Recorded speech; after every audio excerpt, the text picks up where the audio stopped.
बहुत पुरानी बात है, एक जंगल में खूंखार शेर राज किया करता है। राजा होने के कारण वह शेर जंगल के बाकी सारे जानवरों पर धौंस जमाता था और उनका शिकार करके उन्हें खा जाया करता था। कई बार वह एक या दो नहीं, बल्कि कई जानवरों को मार दिया करता था। इस बात से जंगल के सभी जानवर बहुत परेशान थे। उन्हें डर लगता था कि इस तरह एक दिन शेर जंगल के सारे जानवरों को खा जाएगा। इस बात का हल निकालने के लिए सभी जानवरों ने फैसला किया कि वो जाकर शेर से बात करेंगे और उसे समझाने की कोशिश करेंगे। इस फैसले के बाद हिम्मत करके दूसरे दिन सभी जानवर शेर के पास गए। शेर अपनी गुफा में आराम कर रहा था। उन सभी के आने के कारण उसकी नींद खुल गई। उन सभी को एक साथ देखकर शेर गुस्से से बोला, तुम सभी एक साथ यहाँ क्या कर रहे हो? मैंने कोई दावत रखी है क्या? इस बात पर जानवर दल का सरदार बोला, महाराज, हम सभी यहाँ आपसे एक विनती करने आए हैं। दरअसल आप जब भी शिकार पर निकलते हैं तो एक साथ कई जानवर मार देते हैं, जिनमें से कई को आप खा भी नहीं पाते। आपके ऐसा करने से हमारी संख्या कम होती जा रही है और आपकी प्रजा छोटी होती जा रही है। अगर यूं ही चलता रहा तो एक दिन आपके राज्य में एक भी जानवर नहीं बचेगा और जब प्रजा ही नहीं होगी तो राजा भला किस पर राज करेगा। इसलिए आपको सदैव अपना राजा बनाए रखने के लिए हमने आपके भोजन का इंतजाम करने के लिए योजना बनाई है। हमारा सुझाव यह है कि आप शिकार पर न निकला करें, बल्कि हम खुद रोज एक जानवर आपकी गुफा में भेज दिया करेंगे। इस तरह रोज आपका भोजन भी हो जाएगा, आपको मेहनत भी नहीं करनी पड़ेगी और आपकी प्रजा को भी राहत रहेगी। शेर को जानवरों की योजना सही लगी और उसने कहा, ठीक है, मुझे तुम्हारा सुझाव मंजूर है, लेकिन एक बात का ध्यान रखना। अगर किसी दिन मेरा भोजन आने में देर हुई या भोजन कम आया, तो मैं जितने चाहूं उतने जानवरों को मार डालूंगा। जानवरों ने उसकी बात पर सहमति जताई और वापस अपने घर को लौट आए।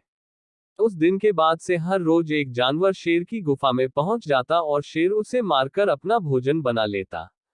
यूं ही चलते चलते एक दिन खरगोश की बारी आई। वह बहुत छोटा था, लेकिन चतुर भी था। उसने सोचा कि रोज शेर के हाथों एक जानवर मारा जाता है। यह तो गलत है। इस परेशानी का समाधान करने के लिए कोई चाल चलनी पड़ेगी। तभी उसके दिमाग में एक आइडिया आया। वह धीरे धीरे घूमता फिरता शेर की गुफा तक पहुंचा। वहां पहुंचकर उसने देखा कि शेर गुस्से से आग बबूला हो रखा है। शेर ने जैसे ही खरगोश को देखा, उसका गुस्सा बढ़ गया और वह दहाड़कर बोला, तुम जरा से खरगोश मेरा पेट भरने आए हो और ऊपर से इतनी देरी से आए हो। पता है मुझे कितनी जोर से भूख लगी है। कहाँ मर गए थे और तुमसे मेरा पेट कैसे भरेगा? शेर को तिमिलाया हुआ देख खरगोश बोला, महाराज, मैं आपकी सेवा में अकेला नहीं आ रहा था, बल्कि मेरे साथ मेरे 5 साथी और भी थे। लेकिन मगर महाराज, रास्ते में हमें एक और शेर मिल गया, जो हमें खाने की जिद करने लगा। वह मेरे साथियों को मारकर खा गया। मैं किसी तरह अपनी जान बचाकर यहाँ आया हूँ। यह सुनकर शेर और ज्यादा गुस्सा हो गया। वह बोला, एक और शेर? कौन है वह और मेरे जंगल में क्या कर रहा है? खरगोश ने कहा, महाराज, वह बहुत बड़ा शेर है और जब मैंने उससे कहा कि तुम हमारे महाराज का भोजन खा रहे हो, तो वह बोला, आज से मैं तुम्हारा महाराज हूं और मेरे अलावा इस जंगल में कोई और शेर नहीं रह सकता। मैं सबको मार डालूंगा। फिर आपको लड़ाई के लिए ललकारने के लिए उसने मुझे यहाँ भेज दिया। अच्छा, ऐसी बात है।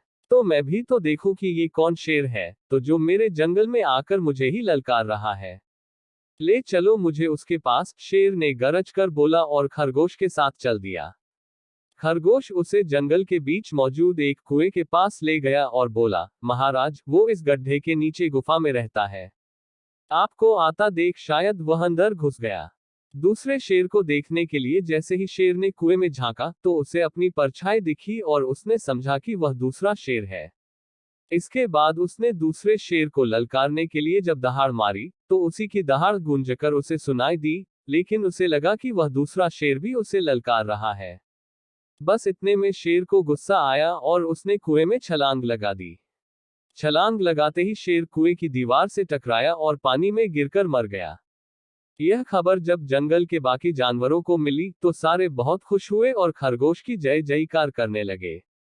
कहानी से सीख। बच्चों, इस कहानी से हमें यह सीख मिलती है कि मुश्किल से मुश्किल परिस्थिति में भी दिमाग शांत रखने से हर कठिनाई को आसानी से सुलझाया जा सकता है। तो बच्चे, इस कहानी से क्या सीख मिले कमेंट बॉक्स में बताएं और अगला वीडियो देखने के लिए चैनल को सब्सक्राइब जरूर करें।